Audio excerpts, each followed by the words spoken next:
Okay, I think we're ready to start. Good afternoon. Welcome to the webinar on Straight from the Horse's Mouth. These are insights from business sellers. So this webinar is a little different from our typical webinars that are part of the Sunbelt Exit Strategy series, which are offered to our clients, probably every 6 or 8 weeks. Most of these webcast presentations are here to educate buyer business owners so that, when the time is right for them to move on to their next ventures, that they're well positioned to minimize taxes and maximize what they walk away with. For this webinar, I was very excited about inviting 3 past sellers so that you that haven't sold your business yet could learn from them. And I'd like to introduce the panel first. We have, let me change the, that's me. And here are our 3 panelists today. We have Gary Root with his wife. I think they were, Gary? Puerto Rico. Puerto Rico a few years ago. I helped Gary sell his business back in 2005. And we were able to get Gary on with us today because 2 of the other past sellers had to change their plans at the last minute. Gary owned a sign business, and we sold that business in 3 months, which was way before the recession, obviously.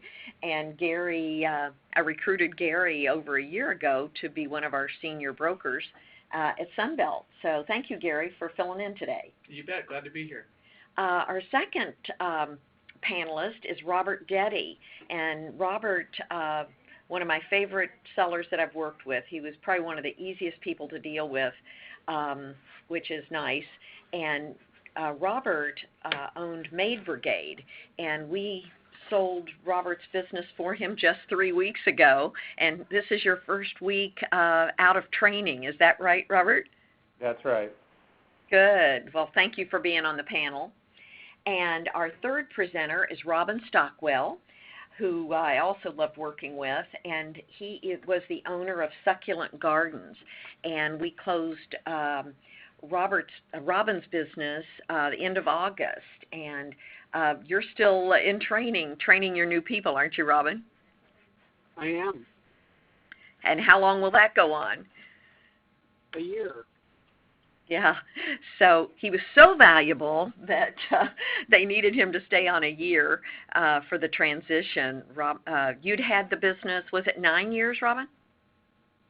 Well, it depends on how you count. The nursery location is 9 years. 9 years, But okay. The business is actually since 1980.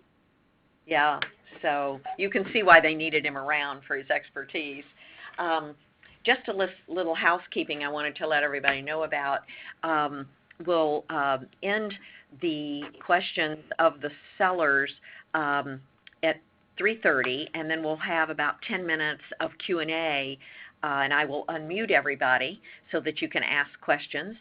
You can also put your question in the chat box on the bottom left-hand corner of your screen, and we will see that and then answer those as they came in. So if you don't get your question answered today, I will definitely get back to you and make sure I can help you with that. So if everybody would put their phone on mute, we won't be interrupted by ringing phones, etc., just in case. I think I have everybody on mute. But well, let's get started. Thanks again, guys. The first question I'd like to address today is, how did you know it was the right time to sell? Gary, do you want to go first on that?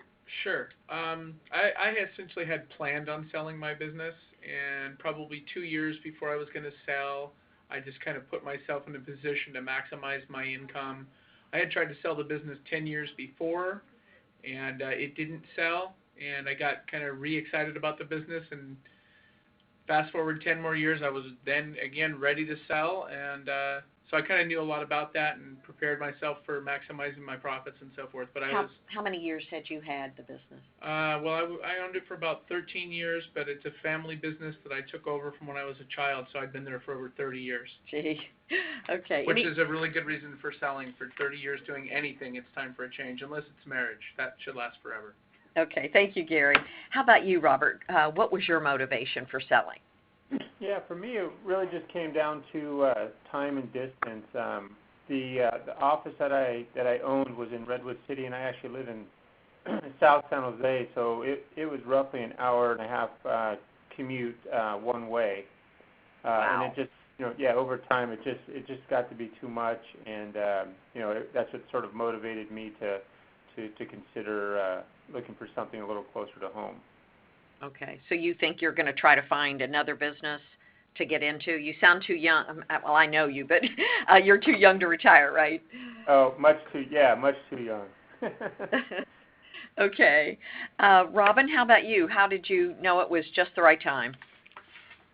It was planned for a couple of years that I was going to retire by the time I reached the age of 70, and I announced to the world that I wanted to find someone to take over the business in a time that I could still spend time training whoever took it over, and Right. so this was the time. Okay. And I will And I mention here am old enough, to retire. to retire. You deserve it. Yeah. Robin is known by everybody in the industry and many people beyond that. He's just the expert in succulents and is an amazing speaker. By the way, for the audience, Robin received 4 offers from his business and got almost just very close to his asking price and sold the business in 7 months from start to finish. So it was a joy working with him. Okay, let's go to our second question. Is there anything you wish you'd done in preparation several months before starting the process? Gary, was there anything you were kind of prepared? In my case, I would say that there wasn't, because I planned it 2 years ahead of time. But if I was doing it without that forethought, I think the most important thing is to, it's kind of like when you sell a house, you wanted to show it in its best light. It's really good to clean up the company and make it look nice, just aesthetically, and have clean books is probably key. Good advice. Good Yeah. advice. How about you, Robert? You hadn't had it very long. I didn't have the business very long, but sort of continuing with what Gary said, we kept pretty clean books also, and I think if we weren't so diligent, that would have been an area that we may have wished to do a little better on. But as it turned out, our books were pretty clean, and so there was really it was all a pretty smooth process for us. And so there's probably wouldn't be anything I would wish I would have done differently in preparation. Good to hear it. How about you, Robin? Anything I you would felt have pretty done different? prepared. I think my books were pretty good. I've always maintained a pretty good separation between the accounting, so that all the bookkeeping is historically been pretty good. I think my records could have been electronic, and they weren't. That's so good. Having lots of handwritten invoices made for some complexity. But other than that, I don't really think I would have known where to start to prepare. It was better just having a list of things to do as we move through the process. Yeah, and I would say, Robin, of everybody I've worked with, you probably were the best communicator of anybody. We had at least 2 or 3 conversations or emails a day, because he had a very detailed buyer that was requesting a lot of information and permitting issues, and yours was much more complicated than the other 2 in this instance. Is there anything in hindsight, Robin, that would have made it easier regarding inventory? Because that was one of the biggest challenges to the buyer, was the inventory. Well, I think if the inventory had been accurately depicted in an electronic version online, I grow plants. I have thousands of plants. and I haven't done an inventory ever. So the actual statement of inventory on the financial statement is way out of line with what actually is in the nursery. And that was a confusing point, but it was also, I think, handled in a way that everybody could understand why. It's a perishable crop. Do you So think I don't. I was just going to ask, do you think the buyers will change that? Are they going to put SKU numbers and be able to make inventory easier to count? We actually completed a full inventory on October 30th, and they were preparing to get crop insurance and had to have a complete inventory for that. And now the inventory, along with photos of all the different plants, is being entered into the system. Okay, good. Let's go to question number 3. Did you get what you wanted from your sale? And I don't think that necessarily should be necessarily the price, but terms and other things from the sale. Gary? Yeah. So as far as the price goes, in recollection, I guess I from research that Joan did here, I sold for 87% of my asking price, and knowing how I do things, I'm sure I had my asking price padded a little bit. Did that include the earnout? Yeah, so why don't you talk about the earnout? Yeah, so the way that we, a seller and a buyer are typically going to have a little gap or divide at some point, even if you're buying a house or whatever. We closed the gap with an earnout that was based on the annual sales for the first 2 years of the buyer's possession. So they had a number X to hit for gross sales. It was not complicated. The books are really easy to just add up what you sold. He hit his number. I got my additional payment. And then a year later, fast forward, I get another check in the mail. I mean, we didn't even have to go through an audit process, because it was real clear that he hit the numbers that we had generated when we made the sale. And you had a note? I had a note for, I think it was about 12 or 15%, and that was kind of nice to get payments for 5 years after the sale. So I didn't mind having the note. The other thing was, finding the right buyer was important to me, and to this day, 9 years later, the gentleman who bought the company is continued with the business, and the BLR is a family, it's my grandmother's initials, so it was a family business, and it was kind of important for me to see that business flourish, and it has. So I'd say I got everything I was looking for. Good. Thank you. Robert, how about you? Yeah. So I was actually pretty pleasantly surprised when we went through the valuation process that we were able to post it for a little higher than what I purchased it for, and only having the business for a year, it was nice. It was nice to see that it actually gained in value. So, with regard to the actual selling price of the business, and we are carrying a slight note for the new buyer, but overall, very pleased with the overall sale and the overall price of the business. Good. I just want to let the audience know that in many cases, sellers will be carrying a note.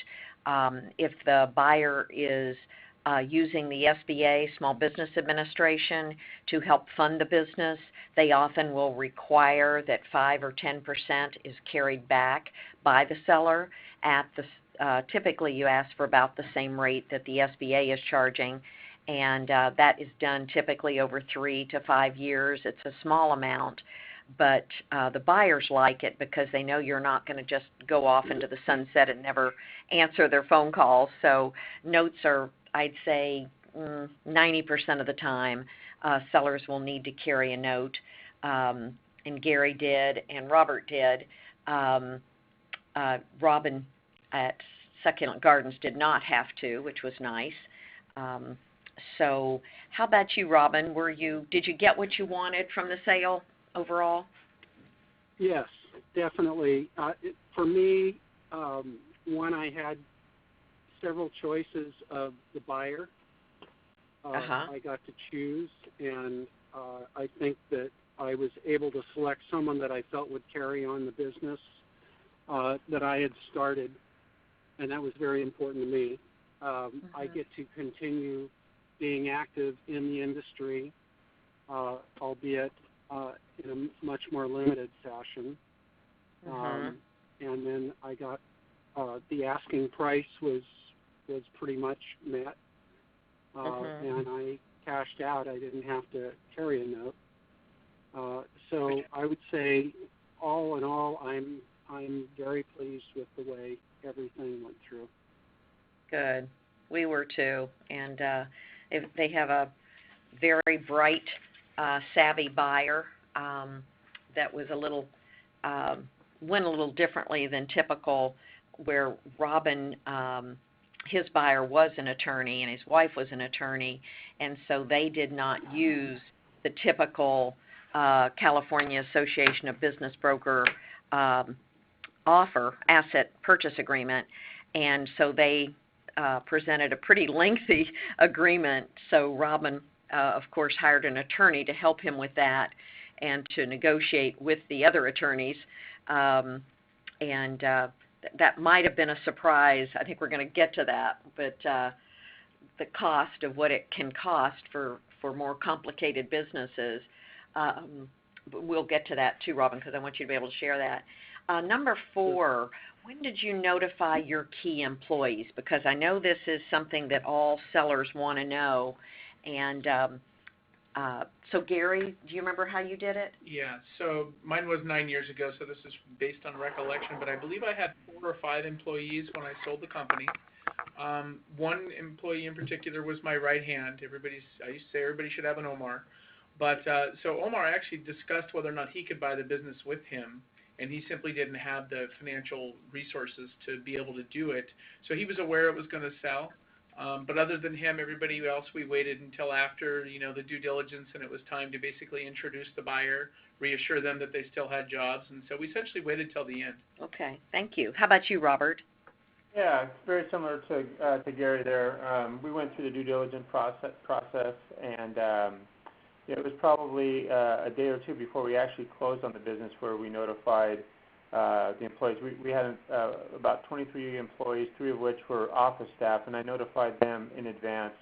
And just because it was such a quick turn, I had the business for a year, so they had just recently gone through it, so we were a little concerned how they would react to the news. But overall, it went well. And then we brought in the new owner shortly thereafter, and he just sort of echoed, the same sorts of things that I covered with them the day before. So it was right up until the end is where we actually notified our staff. Okay. And did you give them a letter dismissing them and then the buyer hiring them? Yeah. So we our employees, we actually worked through a staffing company. So the staffing company was the employer of record, although we have the responsibility of hiring and terminating and all of that. But we actually went through the process of terminating all employees through my corporation, and then the new owner sent out a letter basically stating that he would pick up their employment under the new ownership. Great, and that worked well. It did work well, yeah. Good. Robin, I know you had some long-term people. Did you do it a little differently? A little bit. We went through the due diligence. I was very careful about making sure we got through the complete process of due diligence before notifying my 2 key employees. So it's pretty much right at the end. Okay.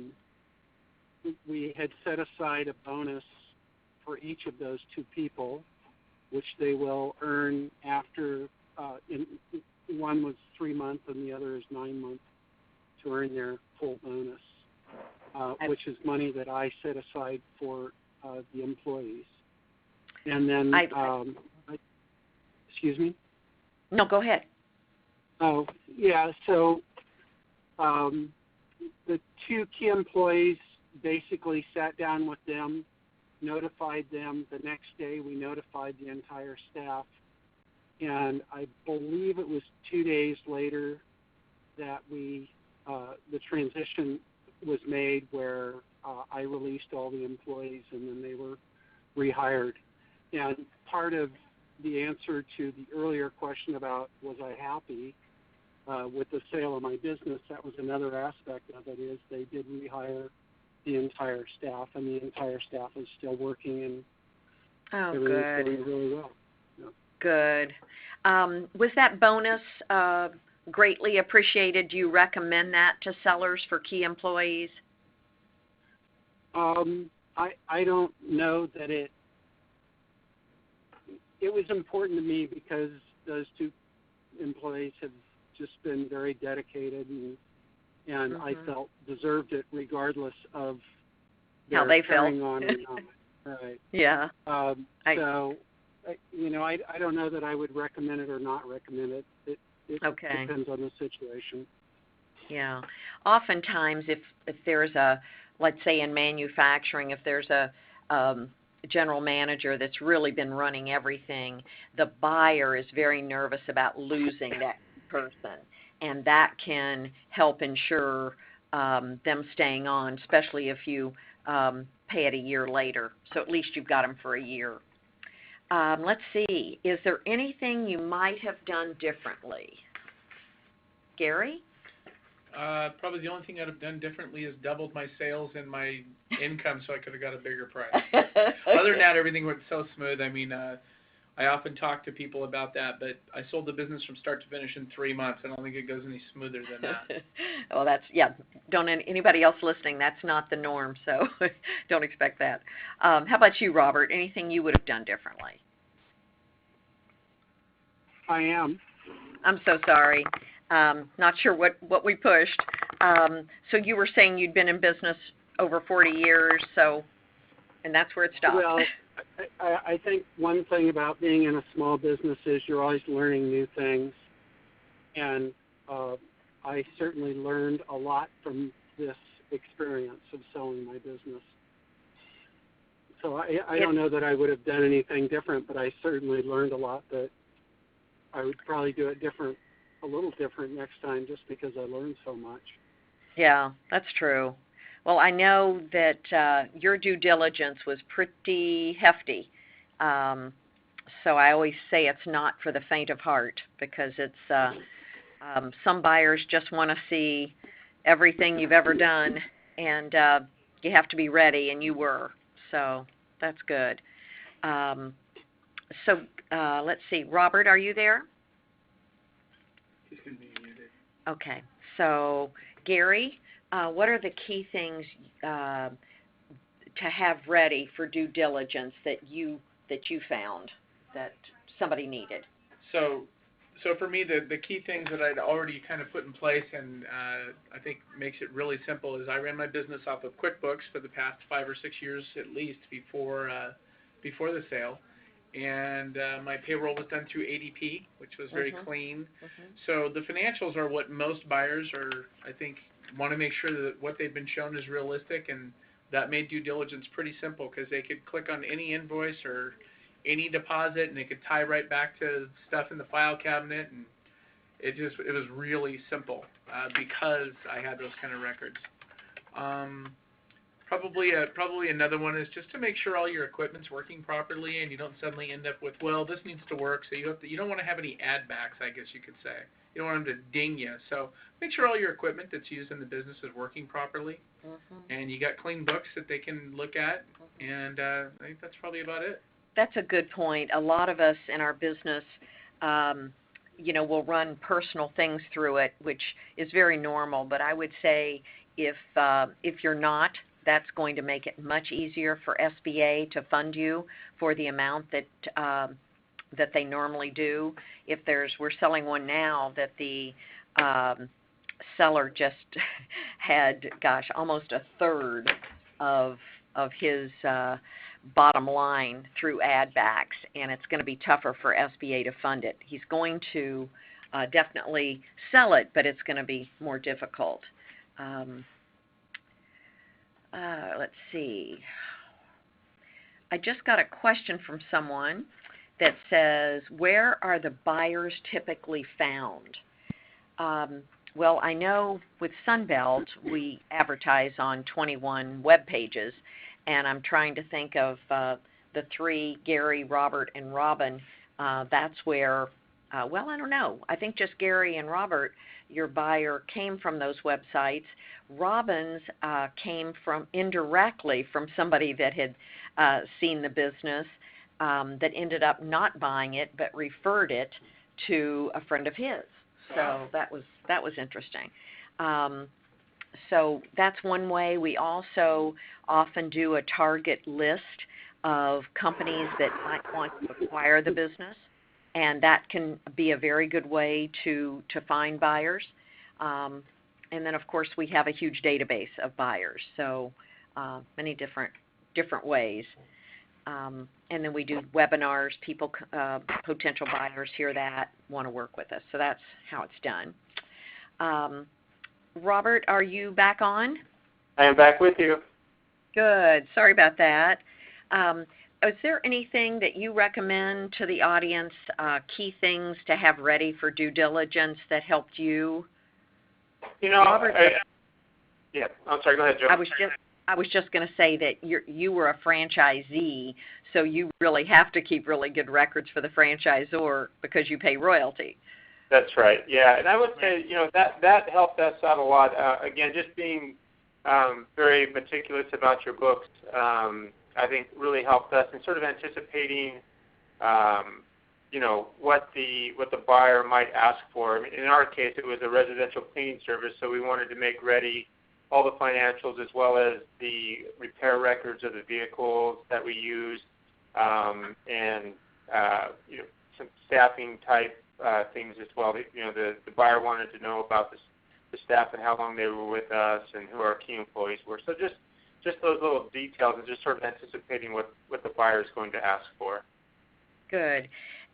Did any of the three of you panelists have any issues with I-9s? Did the buyers want to see I-9s for your employees? Gary? Yeah, and Go ahead, Robert. You've got the floor. that was true for us.